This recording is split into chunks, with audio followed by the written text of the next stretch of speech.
So I think there is going to be a point in time. I don't know when that is, because again, putting on my budget hat, I think there's always a tendency when you can borrow money, it becomes a bad habit.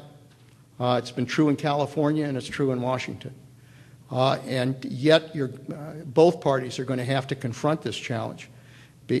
As a result of that, I think there will be a time when we will face constrictions, both in the intelligence area and the defense area.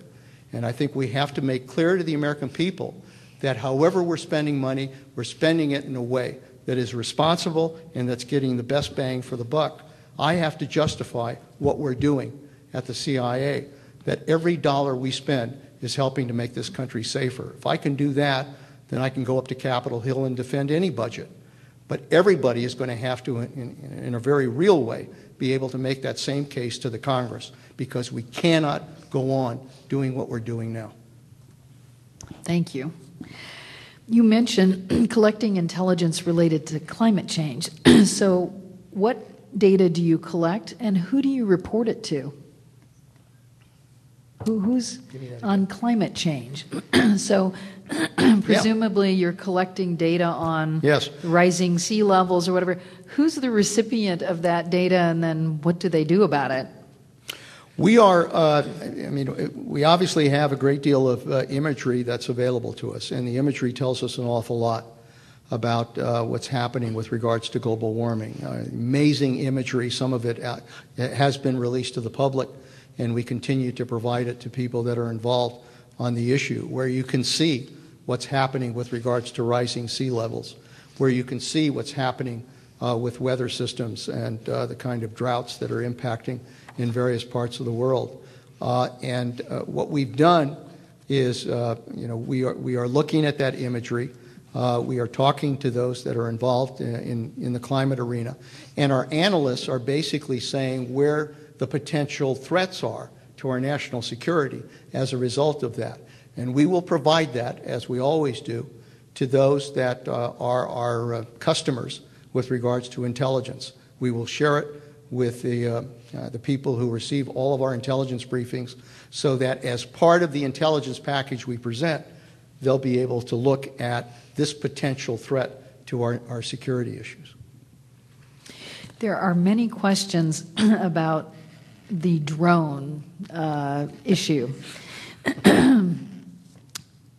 Why have CIA drones over Pakistan started targeting enemies of Pakistan unrelated to the war on terror? Isn't this a dangerous precedent to set in allowing the objectives of the war on terror to expand so broadly?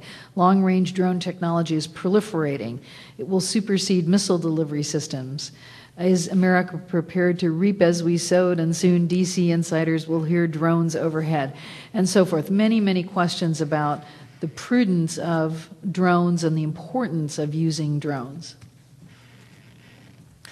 Well, obviously, I'm not going to talk about the operations that we conduct, in Pakistan, in particular, because it is a covert operation. I'm sorry, he's already answering the question. Thank you. No, excuse me. Let me explain, because I know the article that you're referring to, and I understand, but let me make very clear that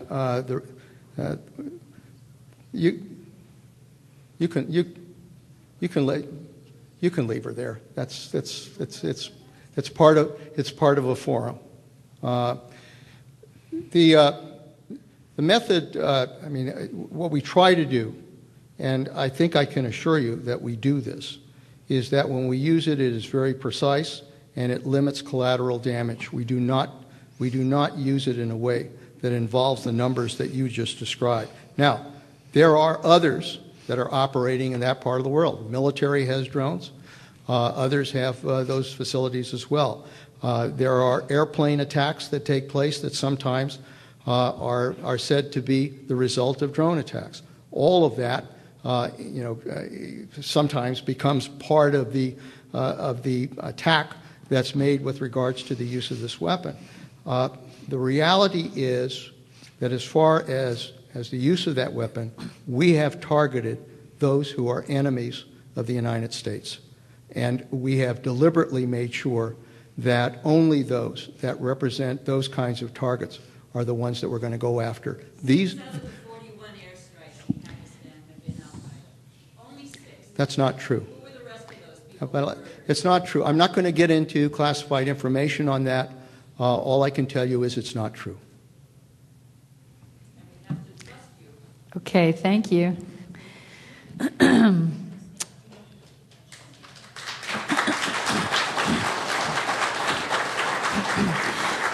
Here's another slightly tough question. A lot of people are concerned about the Patriot Act and the FISA requirements from both perspectives. Are they too limiting for you in terms of the FISA requirements?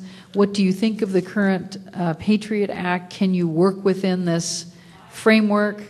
And so on. On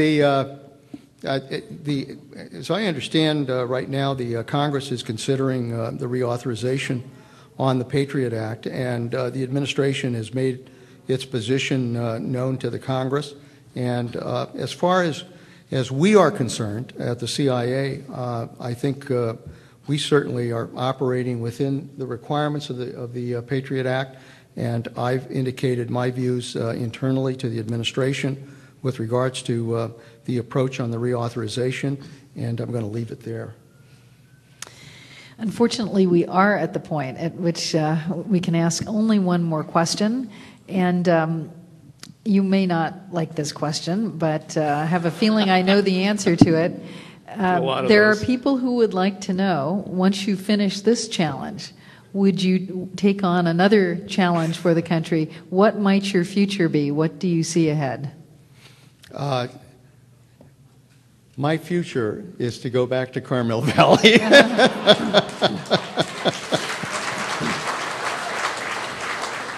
And you know, I've enjoyed every job that I've had in public life over the 40 years, and I'm enjoying this challenge very much. But I also enjoy the ability to go back home and enjoy what I think is one of the most beautiful areas in the world, the Monterey Peninsula. So after I'm through with this job, you can bet, and my wife can assure you, that I'm going back to Carmel Valley. Thank you.